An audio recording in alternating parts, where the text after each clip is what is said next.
Polythene ব্যবহার করা যাবে না, কোনো অবস্থাতেই নয়। ক্রেতারা যদি বলে যে আমি ব্যাগ দেওয়া তোমার দায়িত্ব, আমি ব্যাগ আমি নিয়ে আসতে পারবো না, বলে যে ব্যাগ আপনাকে নিয়ে আসতে হবে, আর নাহলে এটা কিনতে হবে, এটা কিনে বাড়িতে নিয়ে যান, আবার নিয়ে আসবেন, ধুয়েটা আবার নিয়ে আসবেন, অভ্যাসটা পরিবর্তন করেন। একটা ব্যাগ সাথে করে নিয়ে আসা কোনো কিছু না। পলিথিন আছে, পলিথিন আছে, না না এগুলো রাখা যাবে না, এগুলো রাখা যাবে না, পলিথিন রাখা যাবে না। পলিথিন ব্যবহার করা যাবে না, কোনো অবস্থাতেই নয়। আপনারা কি বুঝতে পেরেছেন? পলিথিন দোকানে রাখা যাবে না, পলিথিনের ব্যবহার করা যাবে না। এখন ক্রেতা যদি আপনাদের কাছে এসে বলে যে আমি কোথায় করে বুঝতে পেরেছেন, তখন আপনাকে বলবে যে তোমার দায়িত্ব, তুমি আমাকে ব্যাগ দিয়ে দাও। তখন বলবেন কি যে আপনি বাড়ি থেকে ব্যাগ নিয়ে আসা আপনার দায়িত্ব। এরকম পরিবেশ বান্ধব ব্যাগ নিয়ে আসবেন, যেগুলো পরিবেশ মন্ত্রণালয় নির্ধারণ করে দিয়েছে, সেই ব্যাগ আপনাকে নিয়ে আসতে হবে। একবার যদি সে কিনে, সেটা কত 20 টাকা 25 টাকা যাই হোক না কেন, এটা কতদিন ব্যবহার করা যায় বলেন তো আপনি? 6 মাস। 6 মাস যদি 25 টাকাতে ব্যবহার করে, তাহলে তার জন্য লাভজনক নাই কোনো। শুধু কি করতে হবে, বাড়ি থেকে নিজে ব্যাগটা নিয়ে আসতে হবে, অভ্যাস, এই অভ্যাসটা। আর আপনাকেও বলতে হবে যে আমরা ব্যাগ দিতে পারবো না, এই ব্যাগ আপনারা রাখবেন, দোকানে রাখতে হবে। পলিথিন যে কি প্রচন্ড ভাবে ক্ষতিকর পরিবেশের জন্য আপনারা সকলেই জানেন। আমি ক্ষতির বিষয়টি আর একেবারে বিস্তারিতভাবে বলছি না, আপনারা সকলেই জানেন। শুধু এইটুকু বলবো যে এই পলিথিন শপিং ব্যাগের ব্যবহার বন্ধ করবার জন্য এবং পলিথিন জাতীয় অন্যান্য পণ্য যেগুলো আছে পরিবেশের জন্য ক্ষতিকর, বিভিন্নভাবে এটাকে ব্যাখ্যা করা যেতে পারে।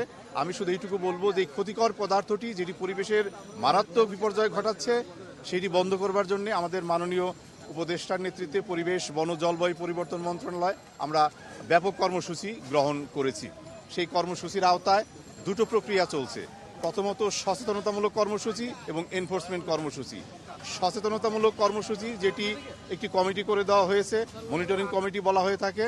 সেই মনিটরিং কমিটির আহ্বায়ক আমাদের পদাধিকার বলে আমি এবং আমার টিমের যারা সদস্য রয়েছেন তাদের নিয়ে আমরা প্রায়ই এই সমস্ত বিভিন্ন মার্কেটে আমরা মুভ করি, বড় শপিং মলগুলোতে, কাঁচা বাজারগুলোতে, বিভিন্ন জায়গায় আমরা মুভ করছি, মানুষকে সচেতন করছি। এই যে লিফলেটগুলো দেখছেন, এগুলো বিলি করছি, বিভিন্নভাবে আমরা আমাদের তথ্যটিকে প্রচার করছি। আপনারা সেই তথ্যটি ব্যাপকভাবে প্রচার করবার জন্য সক্রিয় ভূমিকা রেখেছেন। তো এখন পাশাপাশি আমাদের এনফোর্সমেন্ট কার্যক্রম চলছে, যেটিকে মোবাইল কোড বলা হয়ে থাকে। সেই মোবাইল কোডের কার্যক্রম কিন্তু আরও বিস্তৃত করা হয়েছে, আরও বাড়ানো হয়েছে। আপনারা ইতিমধ্যে শুনেছেন যে আমাদের মোবাইল কোডের সংখ্যা বাড়ানো হয়েছে। এটি পলিথিন শপিং ব্যাগের ব্যবহার বন্ধ সহ বায়ু দূষণ নিয়ন্ত্রণেও তারা কাজ করে যাচ্ছে। আপনারা জানেন যে স্থানীয় সরকার বিভাগের নেতৃত্বে একটি টাস্কফোর্স কমিটি গঠিত হয়েছে। সেই টাস্কফোর্স কমিটির আওতায় বিভিন্ন ম্যাজিস্ট্রেটগণ বিভিন্ন অধিক্ষেত্রে কাজ করে যাচ্ছেন। বায়ু দূষণ নিয়ন্ত্রণ রোধে, বায়ু দূষণ নিয়ন্ত্রণে তারা কাজ করে যাচ্ছে।